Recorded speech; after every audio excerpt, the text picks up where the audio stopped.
Snowy Michigan, yep. Okay, great. Well, let's get started. My name is Yolanda Gonzalez. I'm with Cornell Cooperative Extension Harvest New York, based in New York City. So I work with commercial urban growers.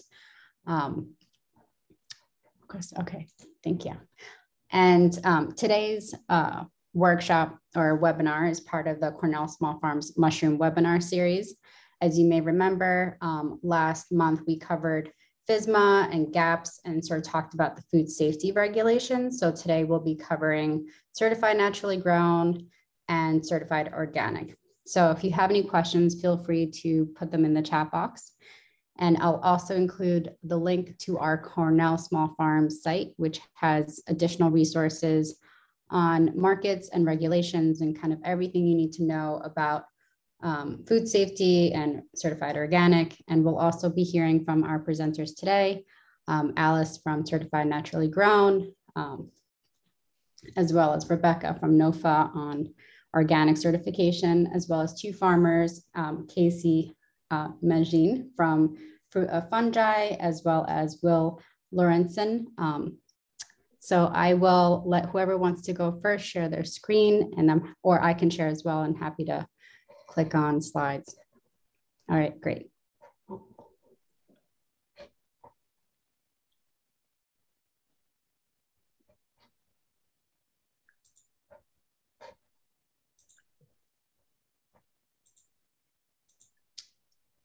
Oh, you're muted. Sorry, Alice. Thanks, Yolanda. No problem. It's been a while since I've shared screen.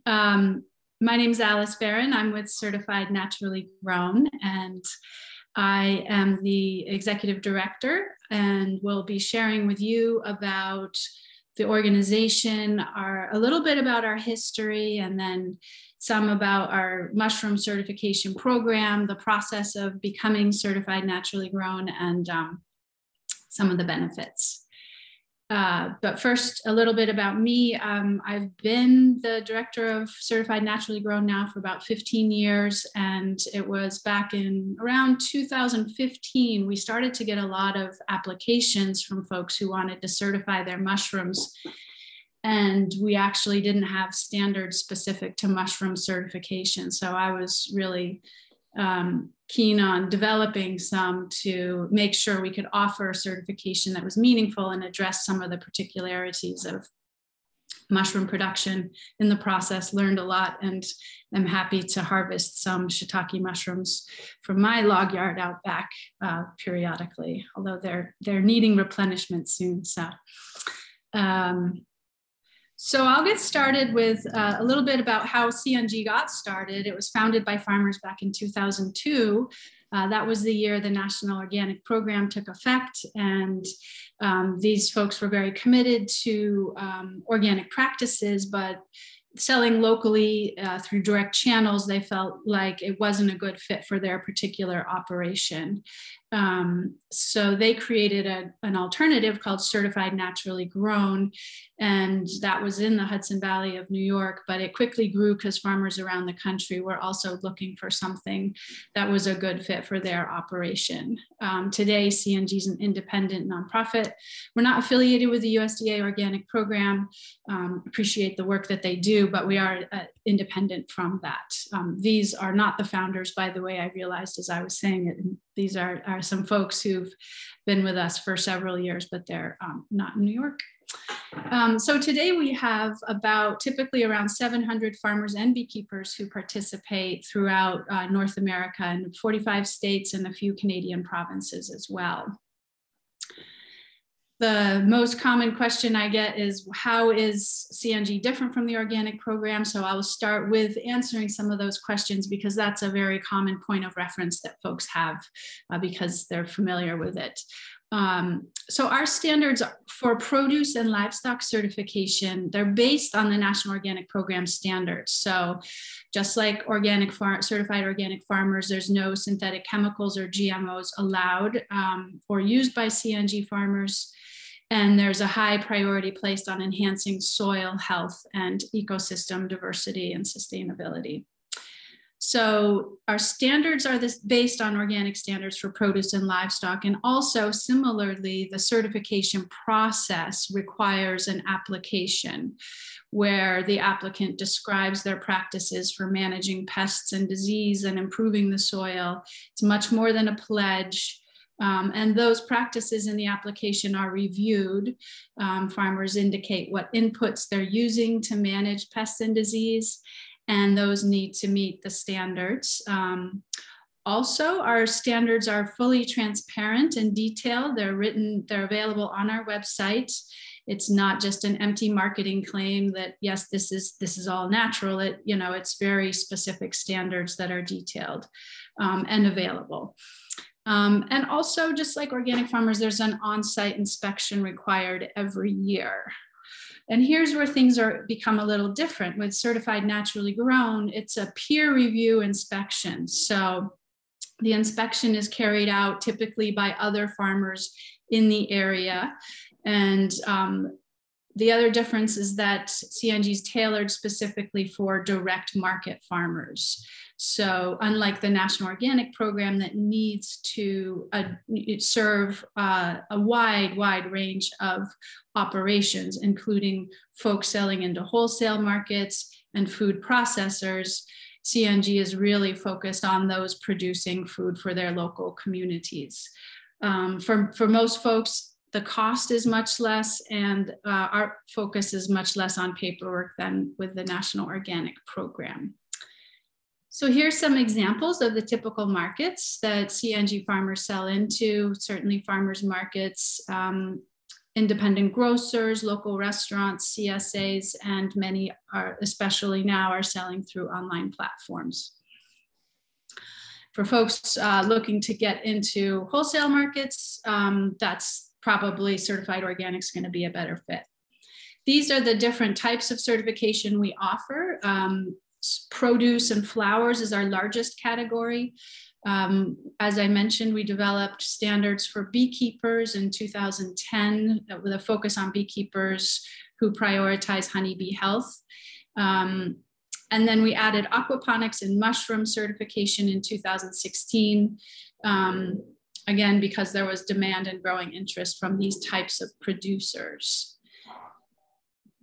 So with the mushroom certification, some key things to know. I won't go into the nitty-gritty of the standards, but there is a focus on making sure that your water is clean and free of contaminants, especially when you're irrigating the fruiting bodies.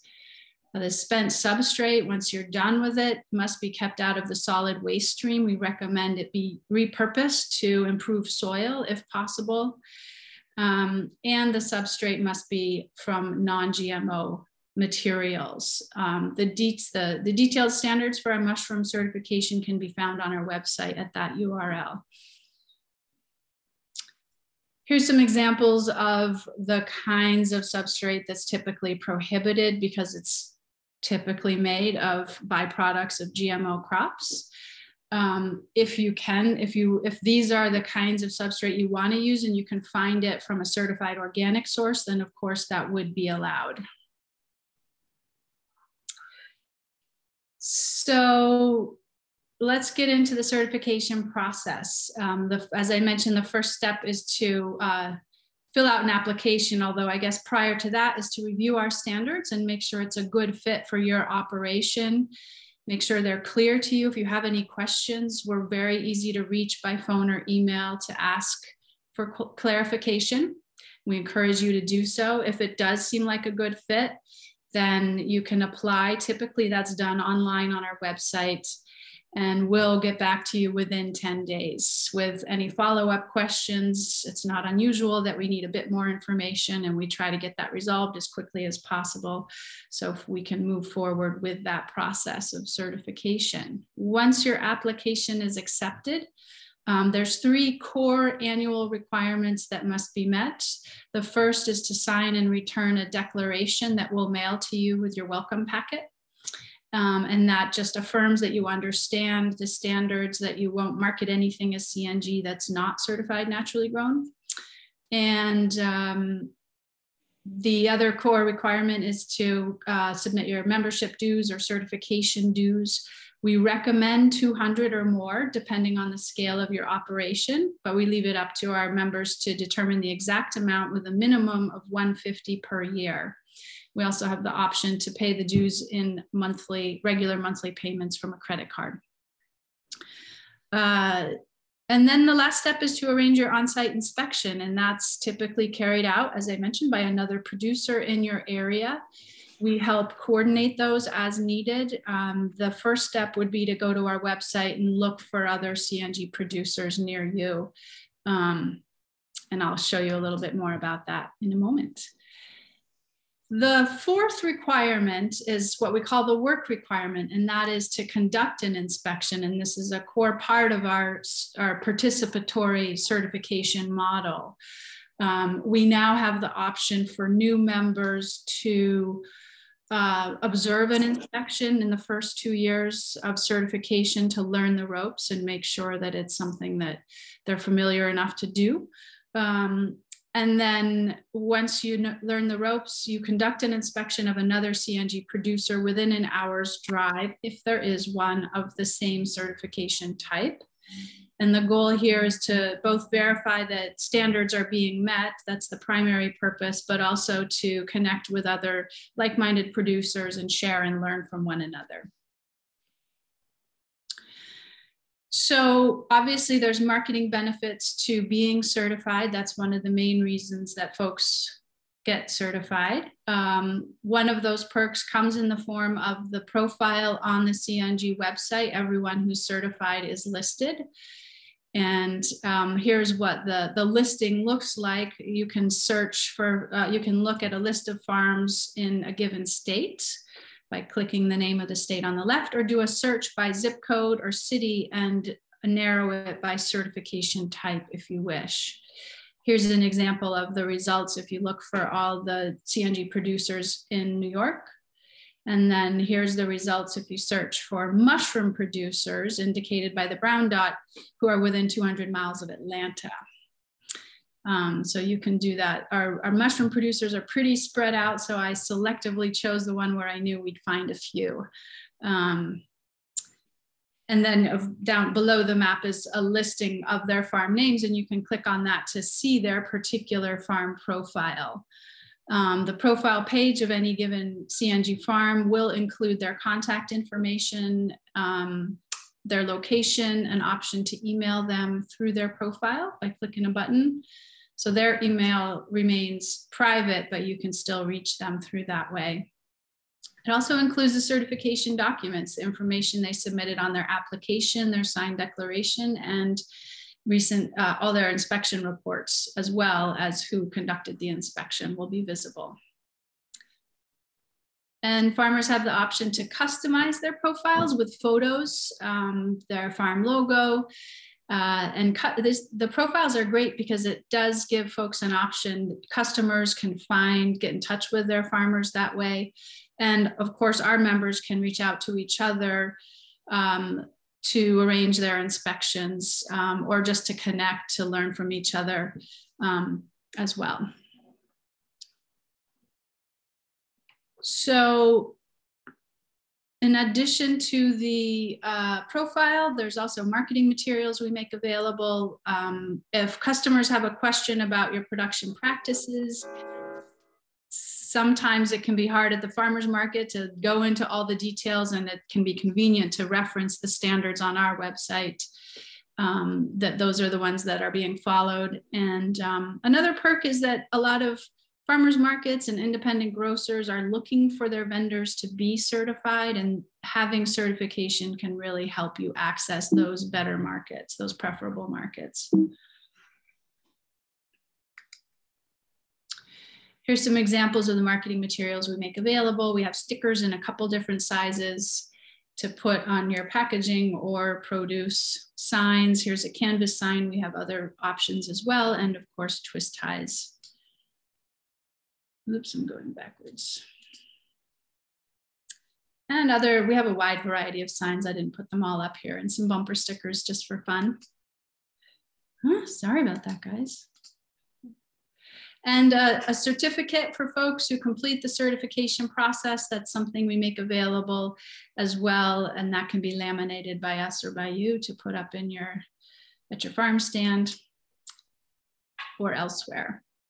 But a lot of folks join. It's not just about the marketing benefits. Folks really appreciate the opportunity to connect with a network of like-minded farmers through the inspection process, opportunities to learn from peers. We're also offering a lot of educational opportunities only for CNG farmers. So that's another way to connect through our virtual platforms. And a lot of our members who've been well established, they like to be a part of CNG simply as a way to convey their values and help build the movement. And the marketing benefits are really secondary to them. So whatever your reason, we do think that there's a lot of great reasons to join CNG, and we'd be happy to hear from you. Here's our contact info. I'm Alice at naturallygrown.org. You can find us on Instagram and Facebook, and I will be happy to stick around for questions, of course. And I'm also happy to introduce a member of CNG from Iowa who will speak next. Welcome, Will.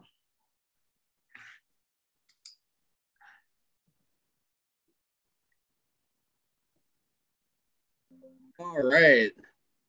I'll get my screen loaded in just a second here. And while you're doing that, I'll say I'm going to stick around to the end. I think we have time for questions after Will, but I'm also eager to hear about organic certification and all that. So.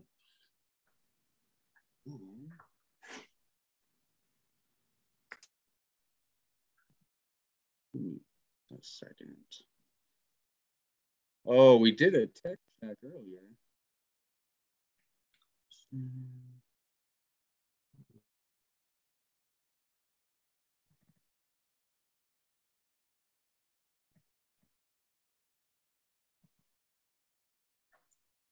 All right.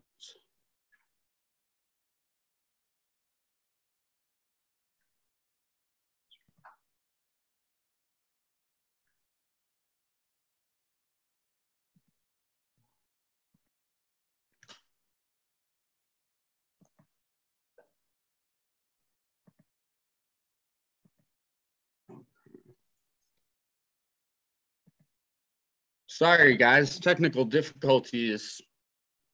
I'm not sure why it's not sharing or why I can't move the. I would stop share and then reshare again and try to start from that first slide, maybe. Yes, thank you. Mm-hmm.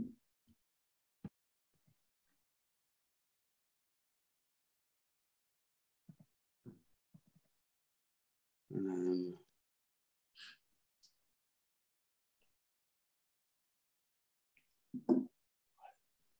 it's not.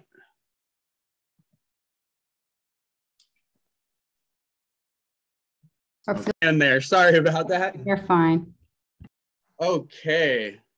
Is the recording back on? Yep, we're good. All right, perfect. Sorry about that. Heck of an intro. I'm Will Lorenzen. I'm here to talk to you about our certified naturally grown mushroom production side of our business at Jupiter Ridge Farm. This is our family. It's Adrienne up on the left. She is from Minneapolis area, Minnesota originally. We met years ago on the Renaissance Fair traveling, and we would intern at farms during the week and work during the weekend. That's me down on the left. I've been growing mushrooms since I first started interning on farms in 2009 and have either been doing it for someone else or running my own business doing it since. In the middle, that's Survivor. She's our oldest cat. And she taught the other ones how to do all the mousing and probably taught them about the electric fence too. Jupiter Ridge Farm was established in 2017 and is named after this ridge on Jupiter Road. Real clever naming, but we really liked the ring of it. And it really is in a beautiful part of the country when you think of Iowa, you don't necessarily think of landscapes like this. And when you do, you don't necessarily think of farming, but it was perfect for us and our mushroom operation. We have nice north-facing slopes to keep it cool. We have a lot of forested land, 11 acres. And yeah, we are outside of Garber, Iowa, in this really unique area called the Driftless region, which wasn't plowed by the glaciers that came through in one of the ice ages and was left like pristine, and it has lots of spring creeks and good water. And anyways, we are a silt farm. And what is silt? Silt is the Sustainable Iowa Land Trust. They are tackling the issue of land access for the next generation of farmers in Iowa. Basically, land prices have priced out the next generation of farmers, and it's basically just large farmers, a lot of conventional ag, and a lot of, land prices skyrocketing. So through silt, Steve on the left, who probably deserves his own slideshow, was able to donate his land and still live there for as long as he was able to. And now it will be used for sustainable agriculture in perpetuity. Once he was unable to care for himself, he is at a care facility now. We were able to move into the house, do repairs, and start buying it, as well as getting a 20-year lease on the property, which really allows us to plan for the future in ways that are really hard to do while renting land on a year-to-year basis. What do we grow? All of the products that you see here are part of our certified naturally grown certification. So we do a wide variety of vegetables. We do nursery crops. We do shiitakes, oysters, lion mane. We do okra. We've actually found there's a large influx of folks from the south that have moved up to Dubuque, Iowa. So there's a lot of collards and okra, which are some of my favorite foods. So I'm into it. Where do we market our stuff? We do farmers markets at Dubuque. We used to do more markets a week, but we found it was just, we do better as a team rather than splitting. We can really feed off each other's energy and also handle more customers. During COVID, we started a delivery CSA service. So it's no contact. We also use reusable coolers to make sure that we're reducing our single-use packing materials. We sanitize those with peroxide every week. And we also sell to a lot of restaurants, which took a major hit with COVID. Part of why we developed the delivery CSA was to augment that delivery more worthwhile worth our time to go in and out of town on these longer delivery routes. And these are all in Eastern Iowa, being Dubuque or Cedar Rapids. And I really just love Dubuque. I'm originally from Massachusetts, and Dubuque is kind of like the New England of Iowa, and I'm so impressed with it. Quick facts about the mushroom operation. It was formed in 2011 as Oak Savannah Mushrooms. I was down in Cedar County, Iowa, and I was managing a 15-acre non-certified organic practice using farm. What a mouthful. Part of the reason why I like the CNG branding. But as Oak Savannah Mushrooms, I ran that as a side business, and I used to do more of the straw and heat pasteurized materials, as well as the log production. But I got to kind of a point where I didn't want to hover over a steaming 55-gallon drum anymore. So now I just do the hardwood. We have approximately 1,800 logs in production. We grow oyster, shiitake, lion's mane, and we have maitake incubating and on the way. And we've been certified naturally grown since 2021. Quick overview of the shiitakes. They're grown on sustainably harvested oak, cherry, and hard maple. But you can see there, I did a little experiment on birch. I've always found that, you know, fungus it's rotting. It's a very forgiving process. So the experimentation is sometimes worth the minute if you got the access to the wood, unless you can see the research and just know it's not going to work. But shiitakes are our best earning product every year. And we force fruit about 150 to 200 logs per week. When we're in our peak season, it may even be a little more. The lion's mane and oysters are the oysters we grow on hackberry and basswood using the drill and fill as well as totem and wedge methods. With the basswood, I like using it because it copses, grows fast. So as it is not necessarily a very desirable hardwood, it's really great for continuing to harvest for oysters. They are a much smaller part of our operation. We basically use them for market. The mushrooms help us market our CSA because it is a more unique product and it is something that can attract more people to it and helps us stand out from the other CSAs. So we like to be able to have and make sure that we have mushrooms available for that in our online sales. The lion's mane, we do drill and fill as well as totem, mostly on hard maple, but with a little bit of white oak. And then all plastic we use for the totem incubation is second use from our vegetable production. So we try to reuse what would be a single-use temporary storage bag.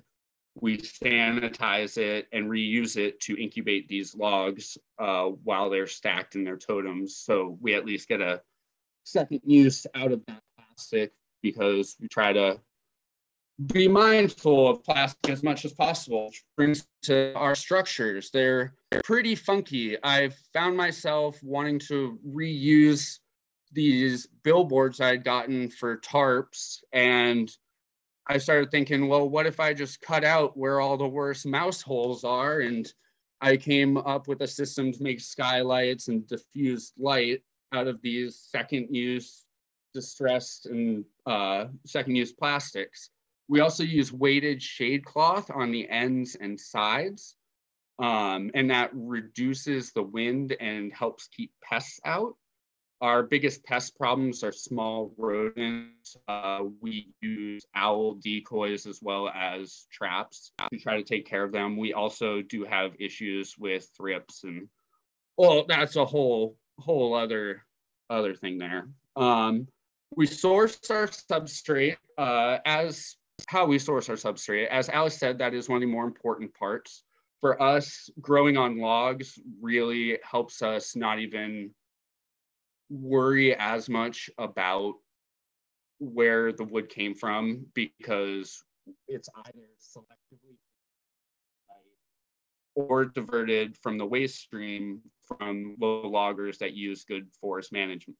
And a lot of them do. I found that with a lot of the logging companies I talked to, what is hot, what is selling right now is good forest management. No one wants their stuff clear cut anymore, you know. So it's been pretty easy to source, and I'm really happy with our sourcing. So why naturally grown? If silt is not a certification, it is basically just there to link farmers with the land and to link landowners with the farmers. And for silt to get some of the grants it needs, there's a lot of paperwork, and a lot of this stuff for the sustainable agriculture can be done in duplicate simply by getting a third-party certification. For us, it really worked out. It met our marketing needs. We are not currently doing any large institutional sales or retail sales. We really liked that it was a community of like-minded farmers. I mean, the inspection was an excuse to see another farmer I hadn't seen, and it was even in the season. So it was great. There's a strong focus on working alongside nature, which to us, I mean, I had to throw away that leaf of chard because frogs are secretly gross, but I like seeing them around. They eat bugs, they have that thin membrane of a skin, and it's important to keep the chemicals off of them. The peer review, nuts and bolts, no Cng farmer was available. However, we were able to have an experienced farmer do our inspection. This is Derek Roller. He's been farming for around 20 years. His farm, Ecollective, has been awarded Best CSA in CR and IC, that's Cedar Rapids and Iowa City magazine, for several years running. He was a mentor of mine, and I really respect his practices. And it was good that there was the flexibility on the certified naturally grown end, because you can't really see it, but over the top of that greenhouse, he does have a mushroom operation, and he does know that business as well. So with his knowledge, he was able to come, and I was able to tell him a little bit about CNG too, because it is great. It's affordable. If it meets your needs, and it really works for us. These are just some quick examples of our business cards with the certified naturally grown logo. This is a mock-up of our new banner and kind of putting off all this stuff. We just got certified last year. And then, yeah, I think that should about wrap it up for me. Are there any questions or comments? Feel free to email me. We're also on all the social media, the Instagram and Facebook, and yeah, appreciate it.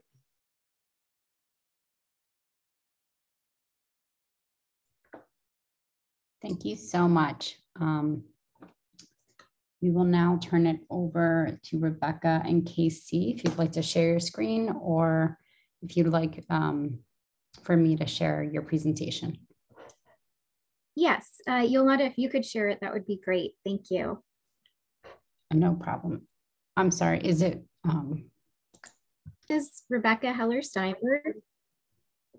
And I work for the Northeast Organic Farming Association of New York, NOFA New York, Certified Organic. Our organization actually has two arms. I work for the certification arm, and we also have another office that focuses more on education, organic advocacy, and farmer support. They have a farmer technical assistance helpline. They organize our annual organic farming conference that happens every January, and field days, things like that. So I'll just be talking about the certification aspect, the organic certification of mushrooms. And there's a lot of information here, so I'm just going to go through it pretty quickly. And then I would encourage you to reach out to us directly if you have any questions about organic certification. Okay. So I'm sorry, before you start, are you seeing the presenter view or just the slides? Just the slides. This is Great. fine like this. And if you could go to the next slide, please, that would be great. Excellent. Yep. All right, so this is a view of some of the operations that we certify. We consider ourselves a regional certifier. So the majority of farms and processors we certify are in New York State, and some are in surrounding states. And we certify about 1,100 operations currently, and about 30 of those grow mushrooms. For some of them, that's about all they do. That's their whole business. And others, you know, they're maybe a more diversified farm doing veggies and mushrooms, or perhaps veggies, livestock, and mushrooms, or field crops, some combination like that. And if you want to go to the next slide, please. So certification is an annual process. So it consists of submitting an application, us reviewing the application in our office, your operation getting inspected, us reviewing information from inspection, and then issuing a certification. And then after the first year, it's submitting a renewal application and doing the same process over. Typically, we say that it takes a few months from submitting a complete application to receiving your first certification, but that varies a little bit depending on when the application is submitted, because we need to inspect during the growing season when we can actually see what's happening on your operation. So if you submitted an application in December, we definitely would not be able to issue a certificate within 90 days because we wouldn't be able to inspect until closer to the growing season. Whereas in May, then it's more likely that we would make that timeline of issuing a certification within 90 days, which is our goal that we aim for. I guess just the other thing to know is that you can't market anything as organic until you've received your organic certification, unless you're operating under an exemption in the regulations. Generally, that would mean people who are making less than $5,000 in gross organic sales per year might be able to make organic claims under certain circumstances without being certified. Next slide, please. So some people think that organic certification is too expensive, but there are a couple of programs that can help make it a lot more affordable. The federal cost share program provides for reimbursement of 50% of annual certification fees up to $500 per scope of certification. And we help with that process of applying for that. You have to submit the application, but we help submit the receipts directly to the New York State Department of Ag and Markets so that you don't have to do that. It's also possible to go through your local FSA office. And then next slide, please.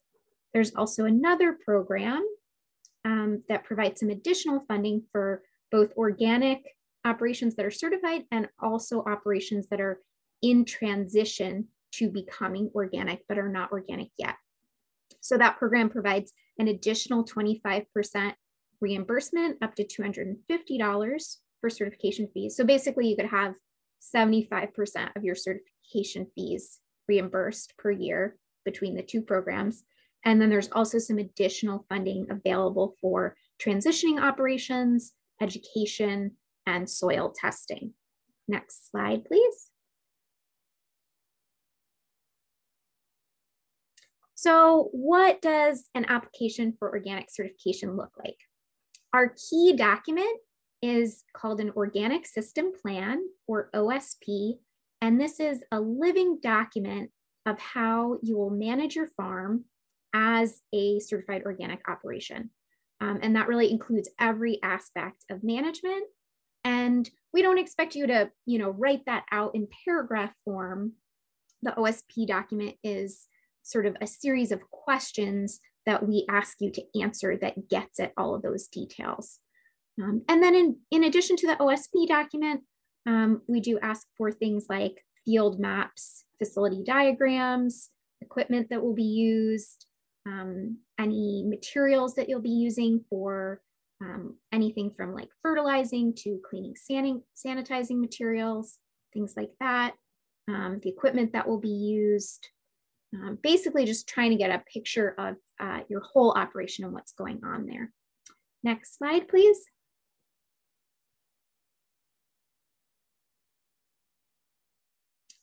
So one thing that's interesting with the organic regulations is that there are very few actual specific references to mushrooms. So for the most part, we are interpreting the regulations for crops to apply to mushrooms, which in some cases they do, and in some cases they don't. So I think that's maybe a slight weakness of the federal organic regulations, but then as a certifier, we have the leeway to interpret those in the way that seems to make sense. And then we are conferring with other certifiers to make sure that our interpretation is fairly consistent with the way other certifiers are doing that. So, and then also, if folks are doing wild mushroom harvesting, that is a separate thing, and that falls under wild crop certification and regulations, which I'm not going to cover in this presentation, but you're welcome to reach out to our office if you're interested in more information about that. Next slide, please.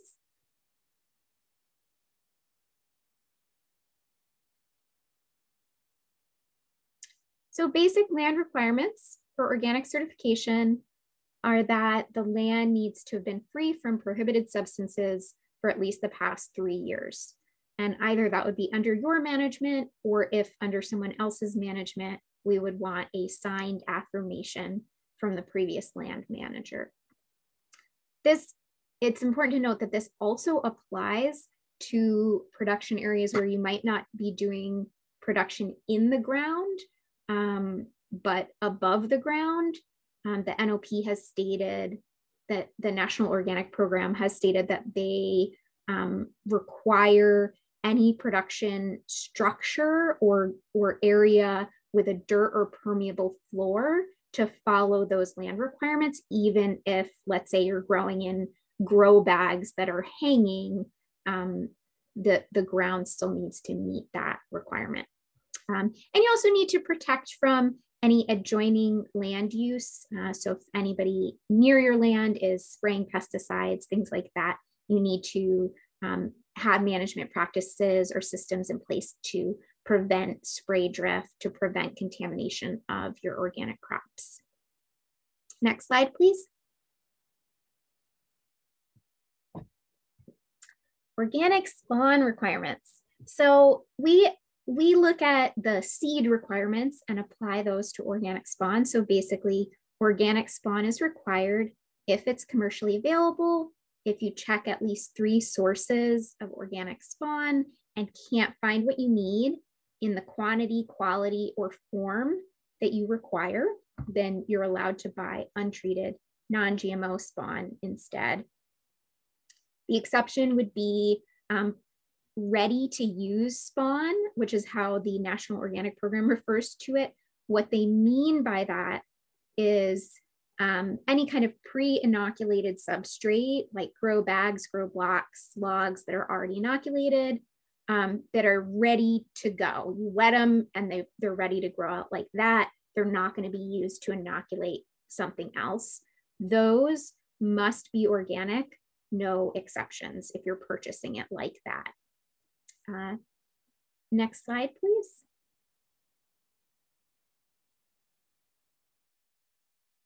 Okay, substrate and log requirements. So this is a little different from, I think, the certified naturally grown. Agricultural products used as substrate must be untreated post-harvest. They're not required to be organic, but we really strongly encourage them to be organic and non-GMO.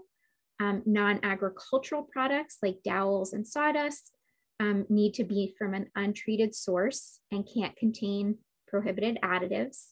And then similarly to the certified naturally grown, logs need to be harvested from sort of a sustainably managed woodlot if you're managing it yourself. And also if you're obtaining the logs from someone else, you need to obtain verification that the land was free from prohibited substances for 3 years prior to harvest of those logs. There's also some regulations that are about things like crop rotations, cover crops, and application of plant and animal materials.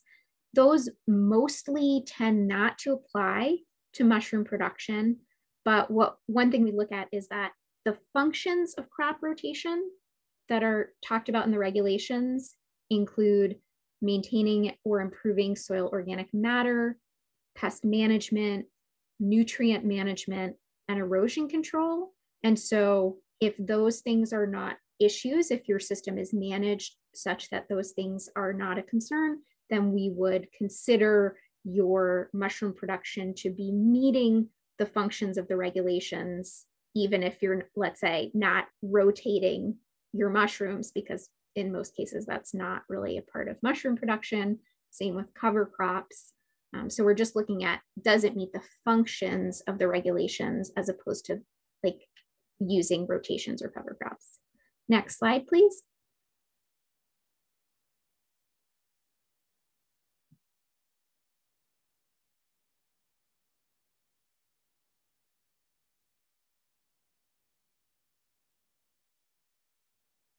All right. Pest, weed, and disease management.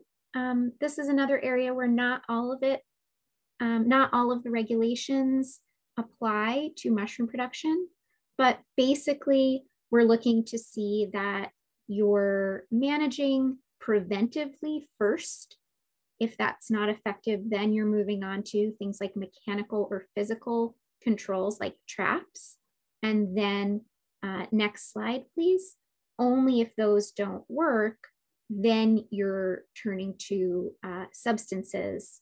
And those would need to be allowed per the national list, which is part of the organic regulations. And that's on the next slide. Thanks. So probably the most common thing that people need to check on whether it's allowed is the wax used to seal holes for mushroom production. Sorry, my screen's being a little glitchy, so I'm going to see if I can stop my video for a minute. Okay, but keep talking. Oh, there we go. So record keeping. This is a big part of organic, and I think Alice mentioned, sometimes this can be a barrier to folks getting certified organic because they feel like record keeping is a little bit challenging. We do view this as a very important part of organic integrity and verification of folks' organic practices. We're only able to go out to a farm once a year, so the record keeping helps us to really verify that our operations are adhering to the organic regulations and the practices that they've said that they are year round. And then that's audited at inspection, but it's really helps us to see that integrity and truly verify it. And we've also found that a lot of operations say that the record keeping burden for organic is highest in the first year. And then once your system is set up, that it's much less work on subsequent years. And what we're looking for with organic record keeping is being able to trace the product from sale of the finished product back to the origin. So that might be your purchase of spawn would be the origin and sale of finished mushrooms. And if you could go to the next slide, please. We want to see that all of the documents that you keep, all the records that you keep kind of link to each other. So if you're making sales of mushrooms, maybe your harvest records would indicate where those are being sold, or your invoices would indicate the harvest date of the mushrooms so that you can go back to harvest records. And then that would link back to, let's say, inoculation records, and that would link back to your purchases of spawn and substrate. So you have all the records in that trail, and there's sort of a clear trace back that can happen through those records. Next slide, please. These are just some examples of types of records, as is the next slide.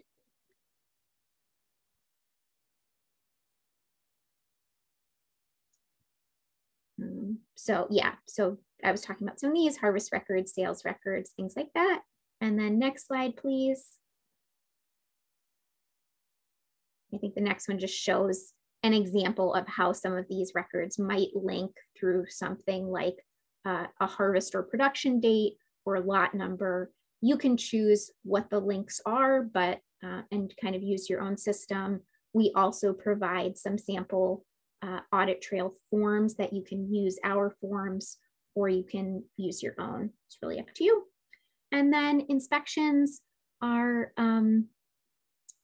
our way of verifying in person that you are in compliance with organic regulations, but also that all the things that we saw in your paperwork kind of match up with what is happening in person. And our inspectors are really extensively trained. A lot of them we've been working with for many years, and they inspect anywhere from dozens to hundreds of operations per year.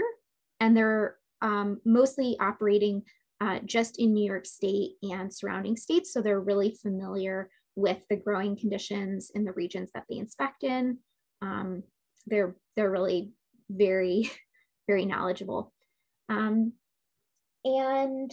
many of them are also farmers themselves, so that's cool. And then one additional thing that we do that is required by the National Organic Program, but also something that we see as an additional way to verify organic integrity and sort of the value of the organic label, is we do spot inspections and residue testing on at least 5% of our operations annually. So that means we can go to any farm or facility unannounced and inspect record keeping, take samples of crops or processed products to test for pesticide and other residues, things like that. And those that testing is kind of a combination of complaint-based. So if we get any complaints, we do investigate those. Risk-based. So if there are particular crops or products that seem to have higher levels of organic fraud or risk, we tend to audit a higher number of those. And then we also do some completely at random. And so that's kind of how we try to do it in a way that really verifies kind of a cross check of the operations that a cross section of the operations that we certify. I think that's it about inspections. So next slide, please.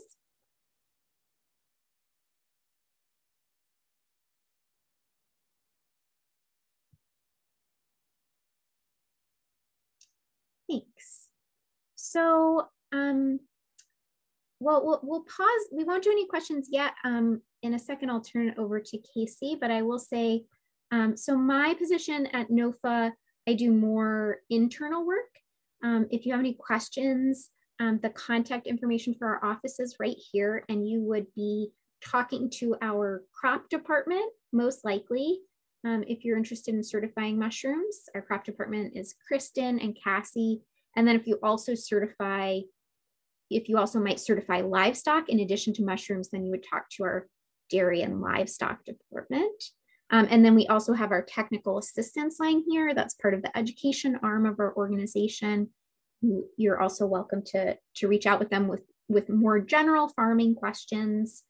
And I'll just end by saying, we really pride ourselves at NOFA on being a regional customer service focused certifier.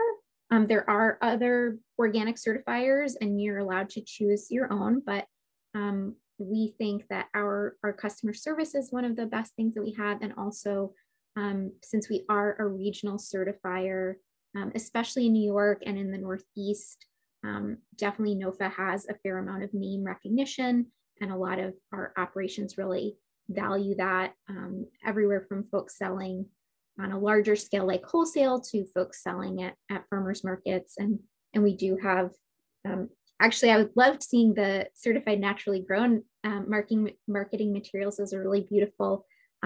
We do have some similar things like stickers and banners and things like that.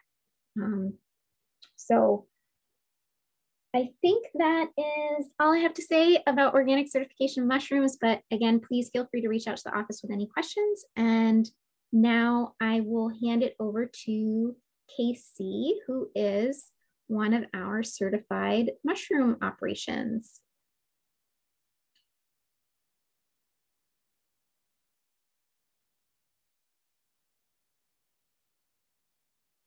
Hello. My name is Cng Manchin, and I am a mushroom farmer. I don't have a presentation, but I did share a Google Doc in the chat. So anybody's, hopefully that link works and anybody's wants to take a look at that. It's a few pictures of our farm, some picture of our harvest record. I'm going to get into our record keeping system in a bit. I'm not going to dive too far into cultivation. There's a couple points I want to make about our experience being certified organic, but just quick overview of our operation. My wife and I own Fruit of the Fungi. We've been growing mushrooms since 99, but actively since 2008. And I'd say full-time since 2015. We started as a log-grown mushroom operation and eventually moved into indoor production. So most of what we do now is indoor production, although we do sell some log-grown shiitakes as well, and those are certified organic. So we have a few farmers markets, we sell to restaurants, we sell through CSAs. We partner with some CSAs. We also have some dried products that we sell online. We sell in small groceries.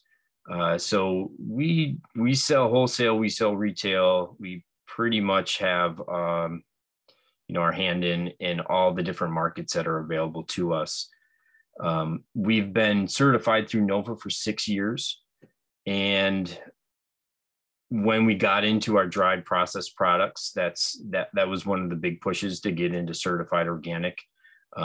As we're putting those into small groceries and people are buying those products separated from us, we think that USDA organic is important. And we do get occasionally people at the markets who are set at ease when we tell them, yeah, everything here is certified organic.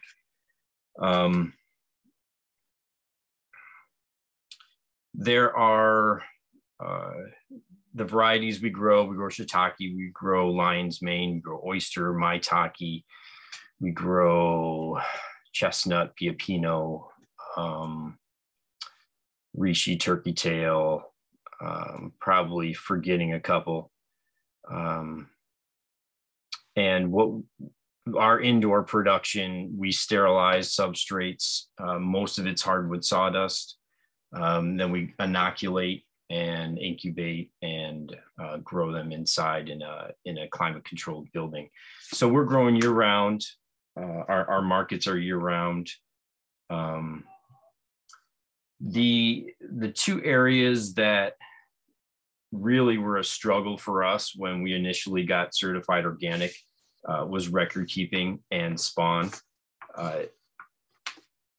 I know Rebecca mentioned record keeping quickly, but for us, I want to dive into a little bit of the details of what we experienced during inspection.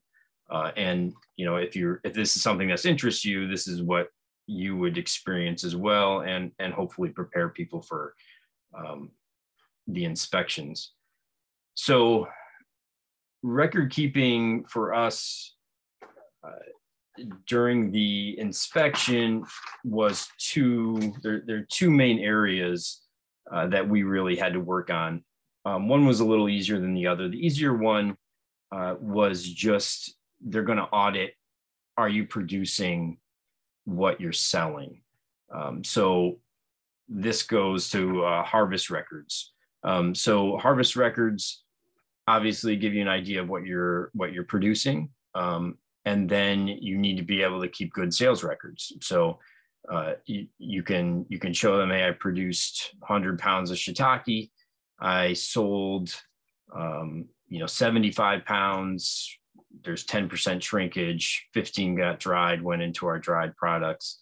And that's good. And for us, it's been a different species every year. And so that just speaks to good harvest records and good sales records. And that's the easier one. For us, the more difficult one has been I can't remember what the exact term is, but it's essentially tracing back your product from mushroom to inputs. So that means they can take a specific mushroom in your cooler and say, this shiitake, show me the lot number of the supplement that it came from, right? And so that gets pretty, it gets complicated, but Rebecca was absolutely right that that's after an inspection or two and you get that down, it just becomes part of your processes. When I do this, I record it. When I do this, I record it.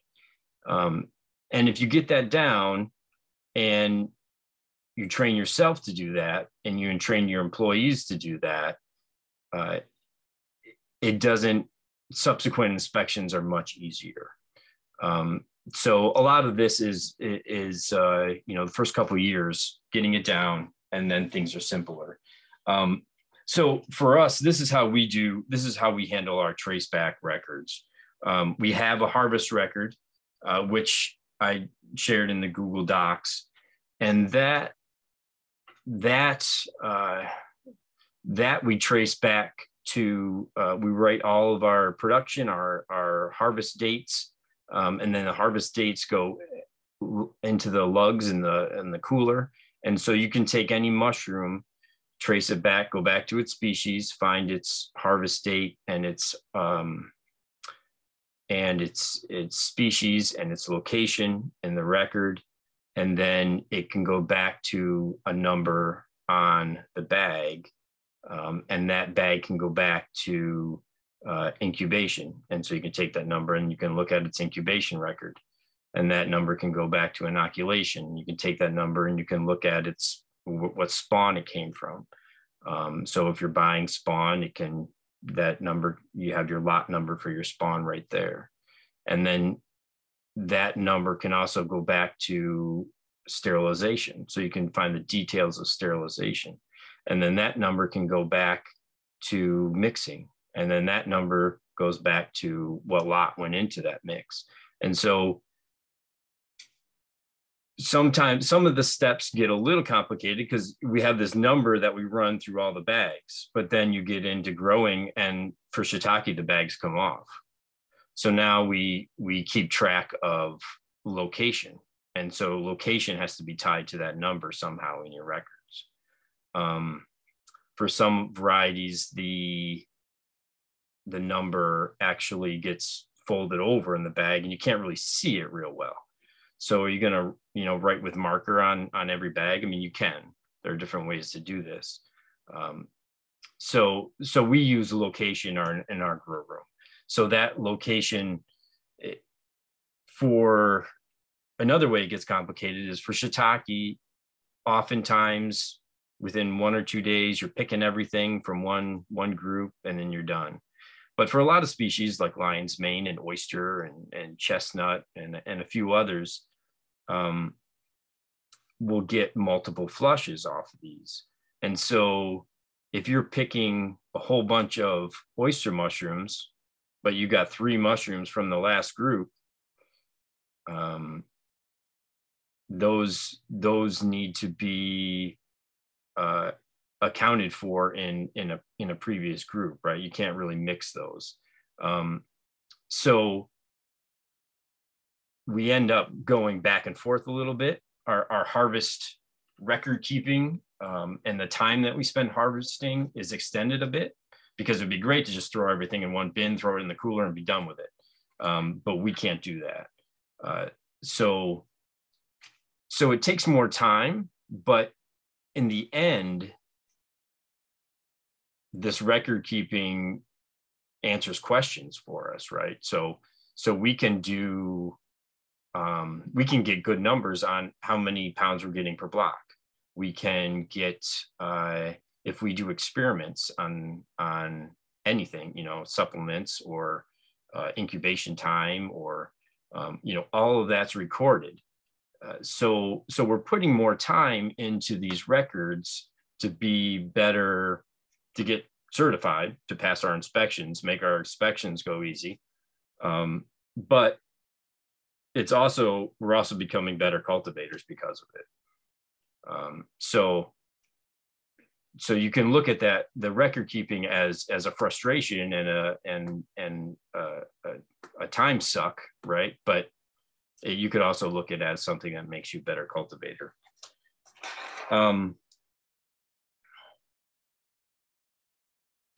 The other thing I wanted to talk a bit about was spawn. So in the past 3 years, there have been some good companies that have become organic certified that are selling consistent spawn, consistently clean spawn, and they're also using really good strains, commercial strains. So when we first started this 6 years ago, a lot of the spawn we made our own. We had cultures and we were growing out our own spawn. But there was some that we wanted to buy as well. And so there were a few organic suppliers, which were typically selling their own strains. And some of them worked well and some of them didn't work well. And, you know, they didn't work well in our operation. If there's, you know, mushroom operations are very unique. So we did end up going the route of getting spawn, growing it out, doing trials, and having to demonstrate what the problems were, whether it was contamination or whether it was lack of production or whatever, just demonstrating that this source of spawn didn't work in our situation. And we had to do that with multiple producers, and some inspectors wanted to see annual trials, some didn't. But you know, all that to say, now we do buy probably 90% of our spawn, and it all comes from organic certified sources. And there's a couple of options. We have ones that we like better than others, obviously. And they typically are using, you know, vigorous commercial strains that are going to produce well. So that long story to say that I don't think spawn, if you're considering being certified organic, I don't think spawn should be a reason for you not to do it. I think there are good suppliers out there that service small farms that are doing a really good job. And Rebecca did mention a few other things about spawn. If you're doing ready to fruit blocks, which we've done a little bit of, but not much, they need to be certified organic. You can make your own spawn. We've never had any issues with having to find certified organic cultures. Typically, if we can find a culture and grow it out ourselves, that's been acceptable. And supplements, we do obviously use certified organic supplements.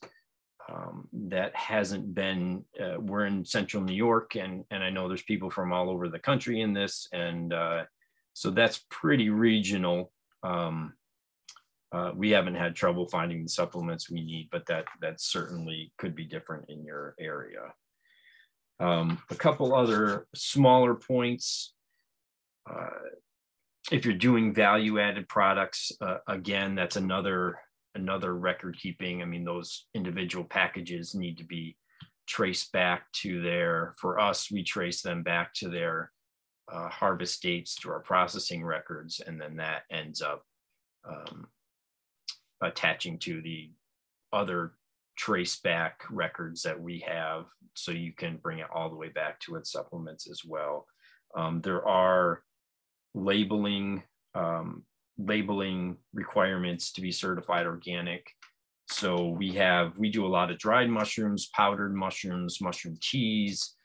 We have a bunch of different medleys, probably too many, but all of these had to be designed and submitted to NOFA and approved before we move forward with the printing and actually selling these products.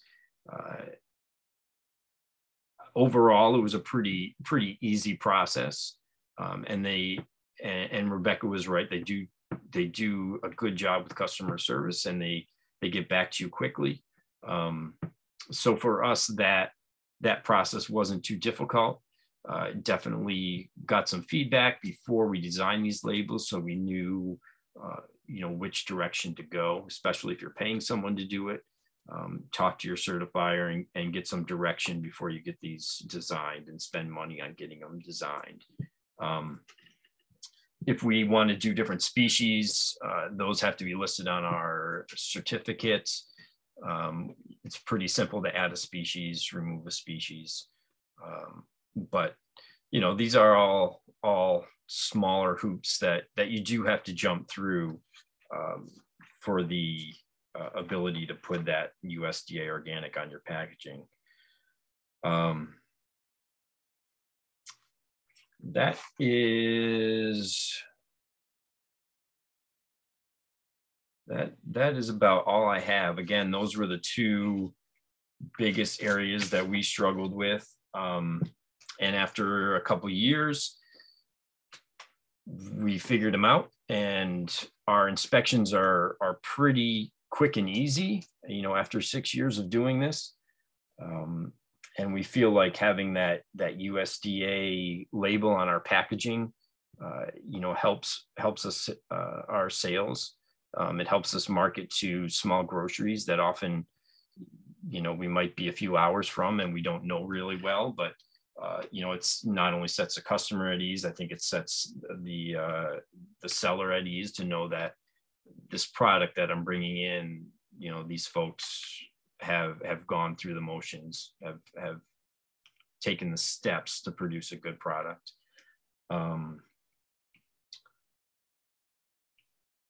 Yeah, I think that's all I have.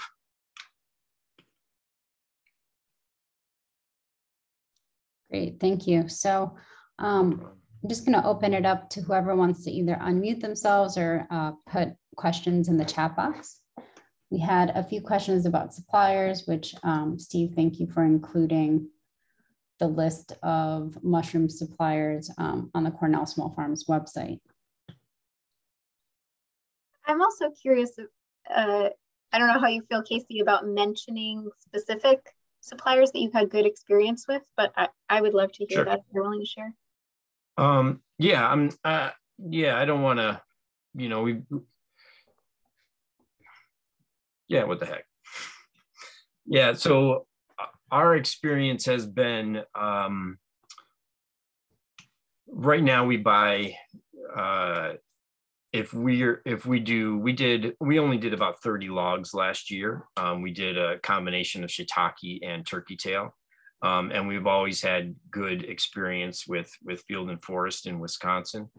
For our indoor production, we used Norspor for a long time, a couple of years, but we are now using Cap and Stem, which is another Maine company. They're a little bit more expensive, but we think the quality is a little better. We had a few instances with Captain Stem, which left me feeling uncertain. That's who we use now. Both Norspor and Captain Stem are certified organic. Field and Forest is certified organic. Yeah, those are the ones that I'd say we've used successfully. I probably shouldn't go down the list of the ones we haven't used successfully, but.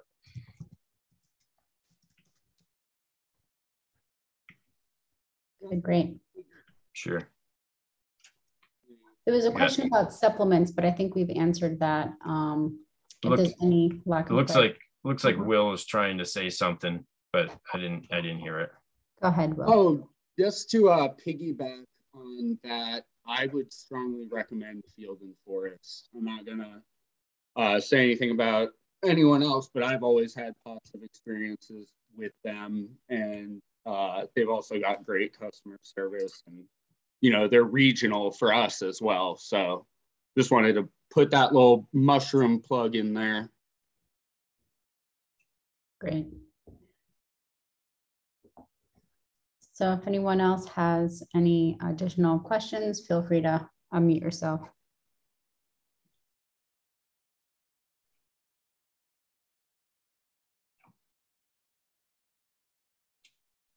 Sorry, could you repeat that last one, the last company that you both recommended? Thank you. Probably Field and Forest Products in Wisconsin. Thank you so much. Yep, sure. The other one I'd recommend is the Cap and Stem, main Cap and Stem. They don't sell strains for log production, but they sell a lot of good, vigorous commercial strains for indoor production. Thank you so much. Sure.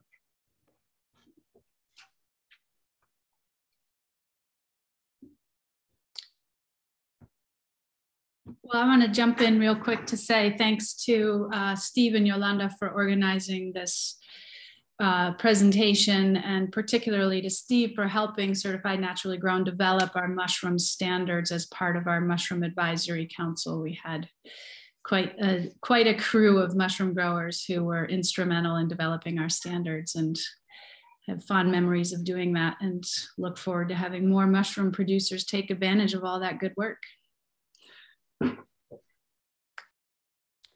Great. Well, if there are no more questions, I think you all shared your contact information. If you feel comfortable, feel free to put it in the chat box if folks have additional questions, either about CNG or certified organic through NOFA.